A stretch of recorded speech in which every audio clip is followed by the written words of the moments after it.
Education के मुद्दा है वगैरह, तो वो सारे विषय पे हम लोग एक्चुअल में अभी ये पॉलिसी में बदले। आज मोहन जी ने ये सारी चीज़ बात की, जैसे 6% मिलना चाहिए एजुकेशन को, तो मेरी उम्मीद यही है कि 6% एजुकेशन को मिले। बाद में एलजीबीटीक्यू के विषय के बारे में भी बात की, ऐसे अन्य विषय के बारे में बात की, तो वो सारे विषय के एक्चुअल परिणाम एक्चुअल में आए। ऋषभ, ये भी पूछना चाहेंगे, आज उनके जवाबों से आप लोग कितने सेटिस्फाइड है, कितना आप लोगों को आनंद आया, जेनजीज का क्या रिएक्शन है वो भी बताइए। वो तो मुझे मैं तो मिलेनियल हूँ, मैं कब से बोल रहा हूँ कि एक्चुअल में my age is above 30, so but ये आपको प्रश्न पूछना चाहिए जो एक्चुअल में स्टूडेंट्स वहाँ बैठे थे, उसमें सच रिएक्शन आएगा। क्योंकि मेरा रिएक्शन तो, मैं तो स्टेज पे था तो मुझे तो अच्छा ही लगेगा। आपने जो क्वेश्चंस पूछे उनके आंसर से आप कितने सेटिस्फाइड हैं? नहीं, जब भी मुझे आंसर नहीं मिले तो वापस मैंने पूछा।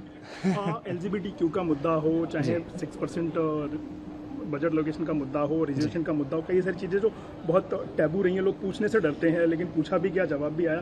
क्या कहेंगे उन मुद्दों के बारे में? उनका सिलेक्शन जेनजी और जेन अल्फा की तरफ से किया गया था, या किस तरह के सजेशंस आए थे उनकी तरफ से, और क्वेश्चंस कैसे फ्रेम किए गए सारे? ये सारे प्रश्न तो वो जनरेशन के ही है, तो वो जनरेशन से ही हम लोग ने टॉपिक्स लिए थे, बाद में क्वेश्चंस बनाए और वो क्वेश्चंस रखे। आप पूरा कॉन्वर्जेशन आपने सुना।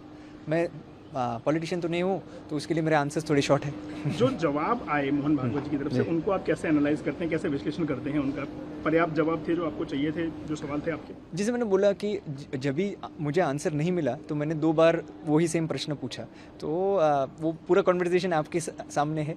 और मैं यही उम्मीद करूँगा कि ये संवाद ऐसे बना रहे, क्योंकि जेनजी में एक चीज़ जो मैं जानता हूँ कि मतलब सारी जेनजी ऐसे नहीं है कि मतलब वो सरकार के खिलाफ है या फिर कोई राजनीतिक पार्टी के खिलाफ है। वो भारत को विकसित बनाना चाहते हैं।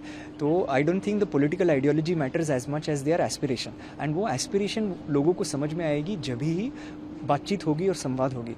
तो आज ये कार्यक्रम हुआ है, मैं आपके माध्यम से, आपकी तो ANI है तो मतलब सब लोग आपको सुनते हैं, तो आपके माध्यम से यही बोलना चाहूँगा सरकार को भी कि ऐसे संवाद करते रहे और एक्चुअली जो जेनजी की जो प्रॉब्लम्स है उन तक पहुँचेगी, वो सोल्यूशन बनाएगी। मुझे तो उम्मीद है कि सरकार भी बनाएगी और विपक्ष भी बनाएगा, साथ में मिलकर बनाएगी, तो कभी आंदोलन नहीं होगा। ऋषभ जी, एक आखिरी सवाल जी। कुछ मुद्दों पे सरकार से असहमत दिखे, सरकार के स्टैंड से असहमत दिखे सरसंघचालक जी, लेकिन उन्होंने जेनजी का खुल के समर्थन किया कि उनकी मांगें जेन्युइन थी और उनका जो प्रोटेस्ट का रास्ता था वो भी कंसेंसस तैयार करने का रास्ता होता है, ये बात भी उन्होंने कही। तो उनकी जेनजी को जो समर्थन उनकी तरफ से दिया गया है, उस पर आप क्या कहेंगे आखिरी सवाल? नहीं, मुझे तो बहुत ही अच्छा लगा कि उन्होंने बोला कि ये प्रोटेस्ट में सारे कोई ऐसे एंटी नेशनल तो कोई था ही नहीं और ये सारे जेनजी थे और मैं उनके साथ समर्थन में हूँ। तो मुझे तो बहुत ही अच्छा लगा, क्योंकि मुझे पता है कि जो मुद्दा था, एजुकेशन का मुद्दा था, नीट CBSE का मुद्दा था, वो बहुत ही इंपॉर्टेंट मुद्दा था। तो बहुत सुन के अच्छा लगा और यही उम्मीद, जैसे मैं बोल रहा हूँ कि ऐसे संवाद ज़्यादा होंगे तो विवाद कम होंगे। एक पॉजिटिव नोट गया है RSS के पास, जैसे कि जेनजी और जेन अल्फा किस तरह से देखते हैं RSS को, उसके बारे में क्या कहना चाहिए आपको? वो तो आप, जैसे मैंने वापस भी बोला कि मैं तो उनके एक पीढ़ी ज़्यादा हूँ, तो उनको ही आपको ये प्रश्न पूछना है। पर एक चीज़ ज़रूर बताऊँगा, जब भी सरसंघचालक जी ने क्लॉक इट किया, आपने शायद से स्टेज पे देखा, तो सारे लोगों ने साथ में क्लॉक इट किया। तो मुझे लगता है कि मतलब there is definitely a positive take in a lot of people, there are lot of hopes and aspirations also of a lot of people, and that should be addressed as well.